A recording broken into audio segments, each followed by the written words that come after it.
सवाल माननीय पूर्व सांसद जी से है, क्या वो अपने समर्थक का खंडन करेंगे जिनसे वो मुझे गाली दिलवा रहे हैं? क्या उनके घर में बहन बेटी नहीं है? ये आतंकवादी कहा गया, मेरे बाप तक को गाली दी गई, मेरे भाई को कहा। दोस्तों, कभी बेटी बचाओ का नारा देने वाली सरकार आज उसी बेटी की आवाज दबाने में लगी है जो जनता की उम्मीद बनकर संसद तक पहुंची। नाम है इकरा हसन, वो लड़की जिसने ट्रोल आर्मी, नफरत की फौज और राजनीतिक बदले के सामने झुकने से इनकार किया, क्योंकि वो जानती थी अगर औरत सच बोलेगी तो सत्ता हिलेगी। और यही हुआ। 15 अक्टूबर 2025 इकरा हसन का एक वीडियो सोशल मीडिया पर वायरल हुआ। चेहरे पर जख्म थे पर आंखों में आग थी।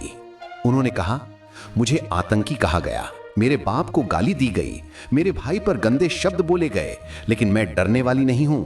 यह आवाज सिर्फ इकरा की नहीं थी, हर उस औरत की थी जो सच्चाई बोलने की हिम्मत रखती है। इकरा ने एक सवाल उठाया जिसने बीजेपी को चुभा दिया। उन्होंने कहा, मेरा सवाल पूर्व सांसद जी से है, क्या उनके घर में बहन बेटी नहीं है? क्या वो उन समर्थकों का खंडन करेंगे जो मुझे गालियां दिलवा रहे हैं? उनकी आवाज में दर्द था, लेकिन हर शब्द में हिम्मत की गूंज थी।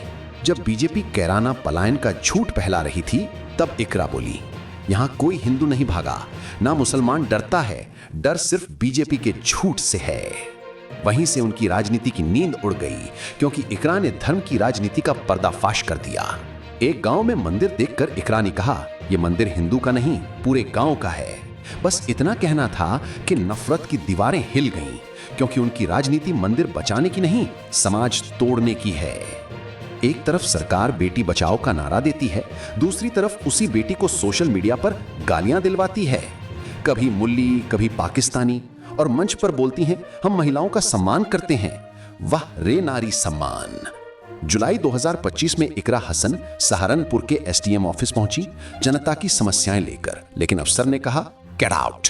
यही है डबल इंजन सरकार की नौकरशाही, जहां जनता की चुनी सांसद को भी धक्का देकर बाहर निकाल दिया जाता है।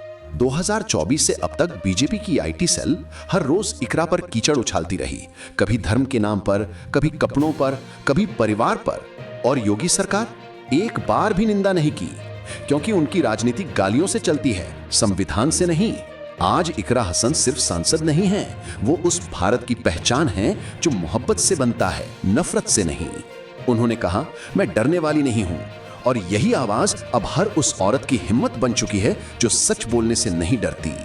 बीजेपी हर चुनाव में कहती है, मंदिर खतरे में है, हिंदू खतरे में है, पर सच ये है, खतरे में सिर्फ उनकी कुर्सी है। क्योंकि जब समाज एक होता है, नफरत की राजनीति टूट जाती है। और अब वही हो रहा है, कैराना से लेकर पूरे देश में। जब एक औरत सच्चाई बोलती है तो पूरी सत्ता कांपती है। इकरा हसन की ये लड़ाई अब सिर्फ उनकी नहीं, हर उस नागरिक की है जो चाहता है कि राजनीति धर्म से नहीं, काम से चले। अगर आप भी इससे सहमत हैं तो इस वीडियो को लाइक करें, कमेंट करें और सच्चाई की आवाज को आगे बढ़ाएं।